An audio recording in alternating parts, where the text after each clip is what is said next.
Speaking of anything goes, I got to get your take on when Trump signs the order to have immigrants here in America immediately sent back. Those who weren't supposed to be here. Not only did he cut off, I forgot what website that was for immigrants to be able to sign the paperwork to come over here or make it a little easier for them to come over here. He cut that off like an hour after his he swore in. The White House website, they had a whole Spanish section, took that away. They're like, yeah, you can't. Hey, you got to be able to speak English to read this website.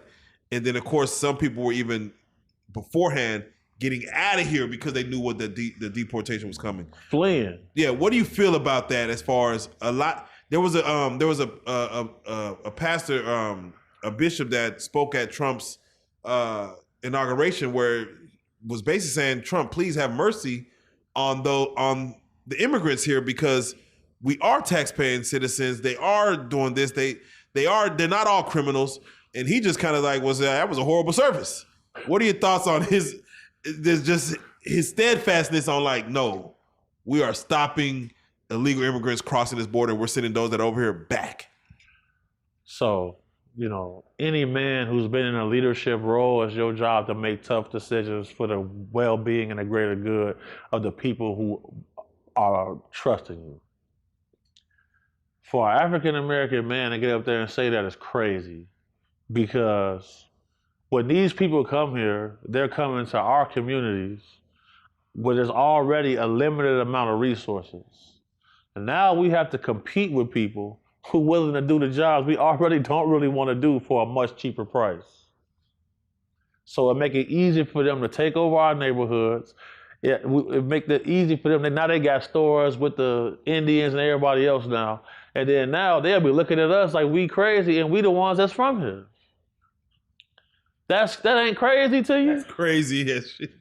You know what I'm saying? Like, I got family members who, old ladies, even my homies, shout out my Mexican homies, like they would say, over the years, when people would come across the border, we would help them get where they need to go. But they say there's new batch coming, so they all kind of crazy.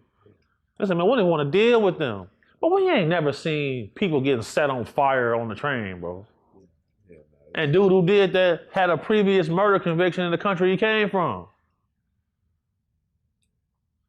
That's a new form of yeah. There's nonsense going on. As soon as we come outside with choppers though to protect our area, now we going to jail. They get a debit card. Come on. Pulled up in the hood in Chicago. They call them the VDs, the Venezuelans. They call them the VDs.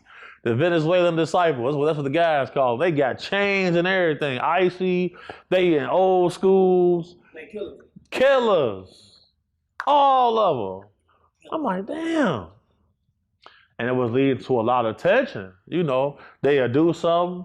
It's been plenty of times where we done went on certain people's blocks, Mexicans or whatever, and we had to try to have conversations. You go try to talk to them, they outside with machetes and chains and baseball bats, scraping them across the ground. I'm like, bro, don't they know we got sticks? We got mops. They don't even care. They just finna ride regardless. They out there setting dumpsters on fire, huddling around it with machetes. Like, man, watch out. Y'all gotta go, bro. Phone them. How you supposed to demonstrate with them? Take it there. And they don't speak English. Yeah, they don't speak English. Now everybody just getting wild now. Wild West. Right, man. Like, my man, you just pushed my grandmama down the stairs, man. Like, what we gonna do about this? He got the machete out now. Right. You in a jail. You either go, what we finna do?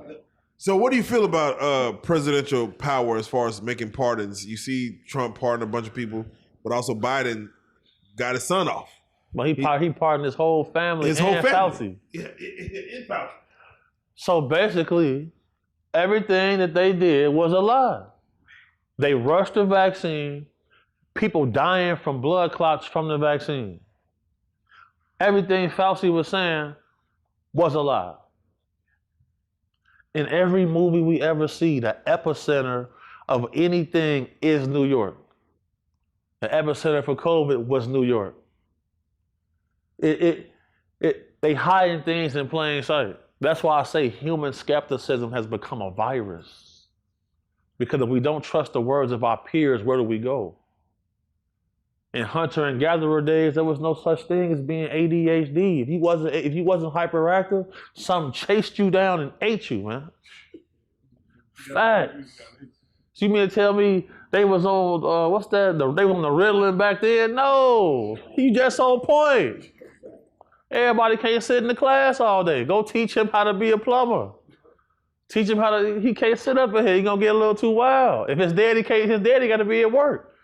So Pop should be able to take him to be an apprentice with him at the job. So he might have to slap his son. Hey, stop doing that wild shit. You feel me? Things just getting. We gotta learn to police ourselves. Things getting out of control. So what do you feel about there was a Wuhan virus that is brand new going on right now, and it's almost looked like a new pandemic was about to kick out over in China that they're trying to kind of contain. But just recently, like just a couple of weeks ago, it's like there's a new virus, even outside of whatever the COVID was, to where they're like, hey, we're trying to keep this contained, but we may see another pandemic. Do you feel like there's another one that can and will come? Manufactured. There definitely will be another pandemic, due to just the simple fact that viruses mutate. Just on that fact alone, there will. I'm not saying it'll be on the same scale, but they already made state of emergency for the bird flu in California already. So like there will be other pandemics to come along. This haven't been the first.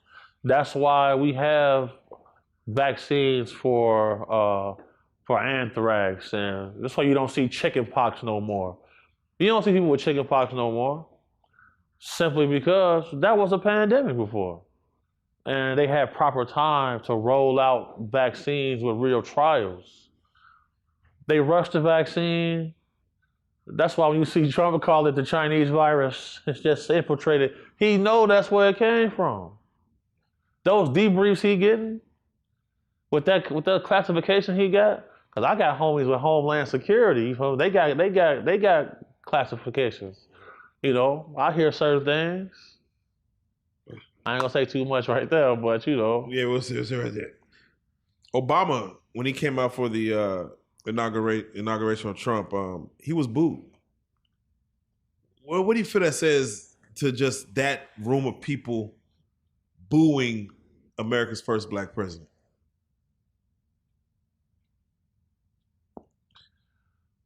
Name one executive order that he made to benefit us at all. I can't. Obama's administration, for 8 years, I think he just straddled the fence. He's from Chicago. Yes. He's done nothing to quell the violence. I remember being at my church at Carter Temple on 79th and Wabash when he was on his campaign trail, and he said, if you can vote for Blagojevich, you can vote for Obama. Only time I seen him. And to this day, I can't really name anything that he did for the community he lived in. So to see him get booed, he was a main proponent against Trump. Then you see them laughing and joking and giggling. It's a funny image. You don't know what to take from it. All I'm gonna say is everybody to look up a person named Barry Soetoro. Just look that up. Barry Soetoro. Just take a little dive into that, and we'll touch base on the next time I swing through. Definitely. On January 1st, immediately after the New Year, 3 a.m., we see a terror attack in New Orleans.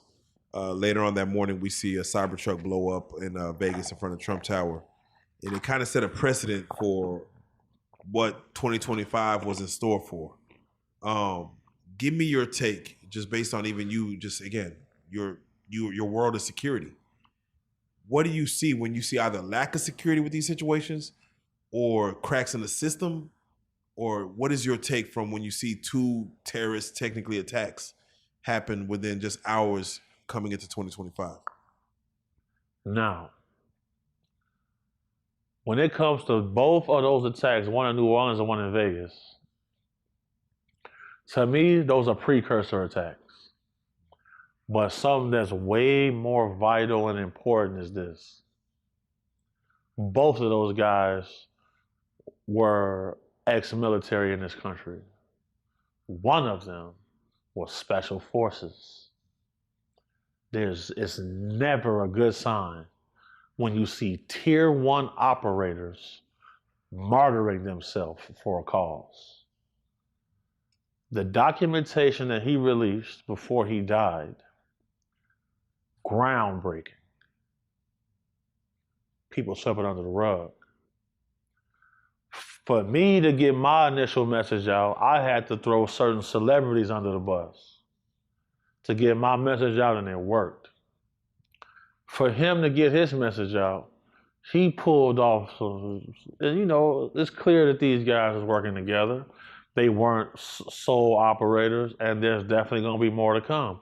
We just seen 4 Humvees get stolen off a military base with mounts for 50 caliber rifles and 8 machine guns get stolen from a military base.